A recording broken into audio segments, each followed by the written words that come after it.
Welcome to Quid Pros Quo. I'm Rin, and this is my new co-host, Zac. Zac, how about you tell us a little bit about yourself? Hi, everybody. My name is Zac. I am a science fiction and fantasy author that specializes in space opera and second world fantasy. Excellent. We're so excited to have you on the podcast. Thank you so much. This week we're going to be talking about beta and sensitivity readers. So when you get into a point where you're starting to publishing your book, you don't want to just put it out in the world with no previous readers. You don't want to be sending it out cold. So you want to get beta and hopefully sensitivity readers.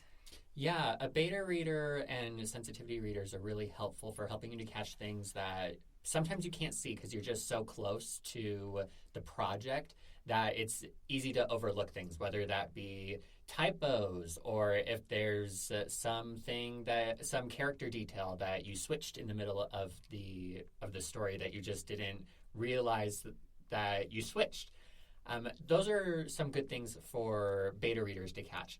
A sensitivity reader is like a subset of a beta reader. They're a special type of beta reader. Mm-hmm. I think another thing beta readers are great for are getting overarching plot things and finding plot holes.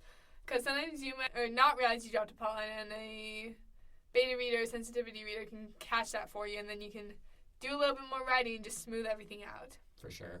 So, I've published a book so far. You're in the process of publishing a book. I've beta read for you. We both have done beta reading stuff. So let's talk about how we find good beta readers. Yeah, that can be something really challenging for people who are just starting out. And I think the easiest way to start is to look around you and find people who are interested in reading and who can read well. When you're looking at beta readers, you're looking for people who can give you specific and actionable feedback. If somebody just reads something that you wrote and it says, "Oh, it's good," that doesn't tell you enough. Or, "Oh, this piece isn't really working for me," that is also not very helpful because you don't know how it's not working. Mm-hmm. So not only are you looking for people who like to read, but you're looking for people who are well-versed in describing why they like or why they dislike what they're reading. Exactly. You want people who can give both good and critical feedback. Mm-hmm. And good feedback doesn't mean positive things all the time. Sometimes it does mean negative things. Yes.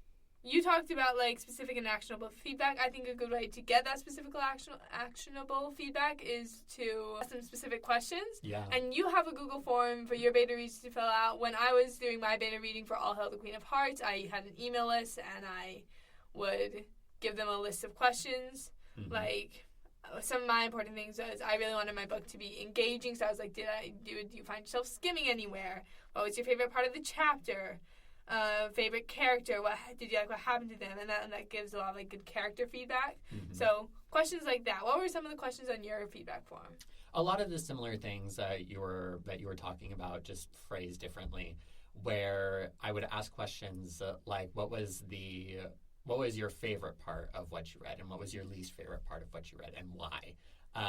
One of the questions that I like is, who are you rooting for when you're reading? Mm-hmm. Because if they're rooting for someone who is not the main character, that can clue you into something important, whether it's the fact that your main character isn't interesting enough, or maybe you need to shift the focus of this particular chapter or segment of what you're writing to focus on this more interesting character. Exactly. You also have a question, because we generally give beta readers stuff in installments, so it's easy to get feedback for specific segments. Mm-hmm. One of your questions is, when do you need the next chapter by? And it's I need it by yesterday, or I could wait. And that also is another way of showing engagement in the reading. Yes. So I really like that. I will be stealing that next time I'm beta reading something.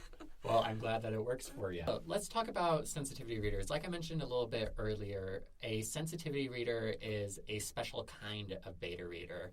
And a sensitivity reader is a beta reader who comes from a background which is not your own, but matches the background of somebody that you are writing. So, for example, one of the short stories that I am working on right now has a main character who is a Latino woman. And I'm obviously neither Latina nor a woman. So when I am writing this story, I need to pick out sensitivity readers who are Latina and also who are women, because they have experiences and perspectives that are different from mine, and so they can offer feedback to help me catch, assumptions that I may have made about this character's experience that are not true, or they can offer more constructive ideas for saying this may be something that you hadn't considered just because you don't know the terrain, sort of thing. A sensitivity reader can help you to recognize the things that you don't know. Exactly. Let's also talk about like other areas where you want like sensitivity readers. So for your short story, you want like Latina women. I write a lot of LGBTQ fantasy, and while I am an LGBTQ person, not all at once, just bits and pieces. If I'm writing like a bisexual man, I want to talk to bisexual men and have them sensitivity read my book. Yes. I was in Brandon Sanderson's class at BYU, and he talked about even getting sensitivity readers for like occupations. So when he was writing like his Skyward series, he like had like pilots and engineers sensitivity read his book. To provide that and be like, oh, that's like totally not how G-forces work. Yeah. So you want to remember it's not just for minorities, or it's also for specialties. For sure.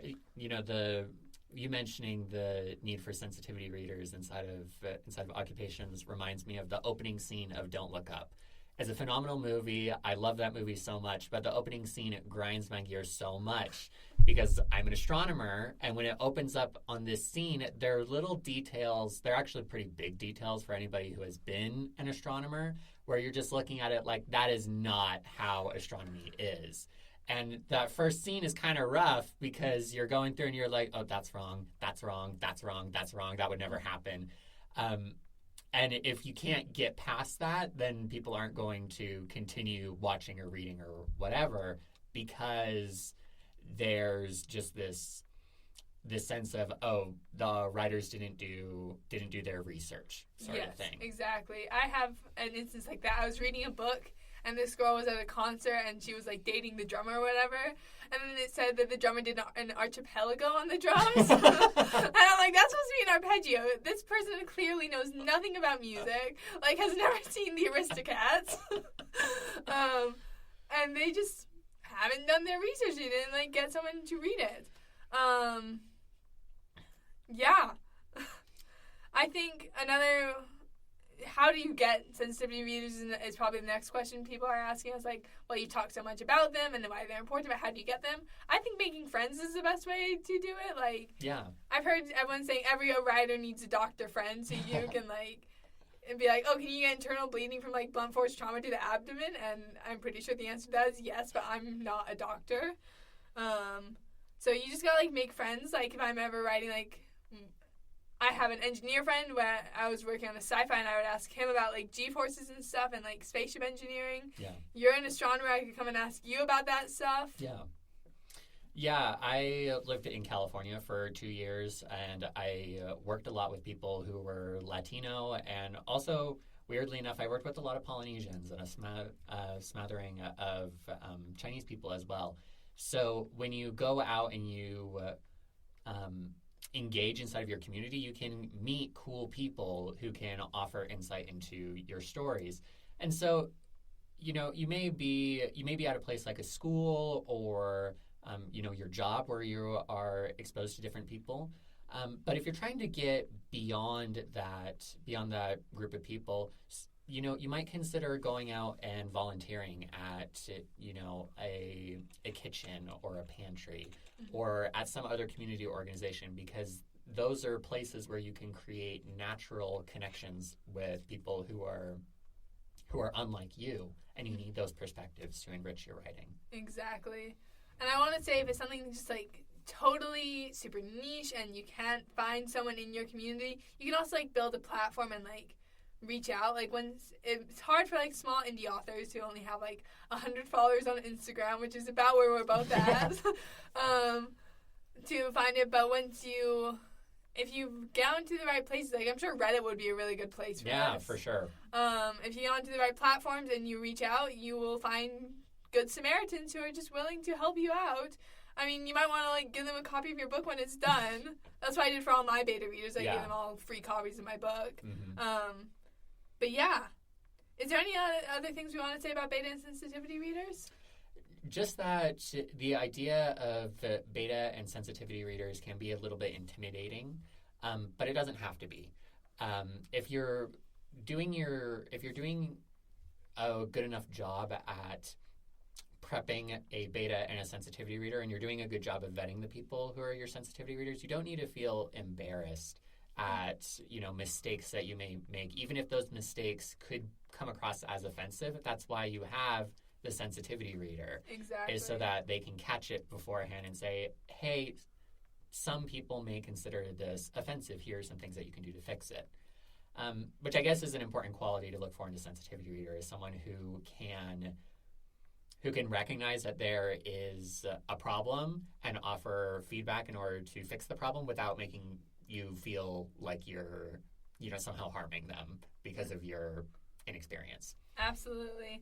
I would just also add, make sure that your beta readers are committed. We didn't really talk about that because it really sucks to lose beta readers. Yes. Like 3 chapters in. Like, I had so many people come to me saying, I want to read your book for you, I want to beta read for you.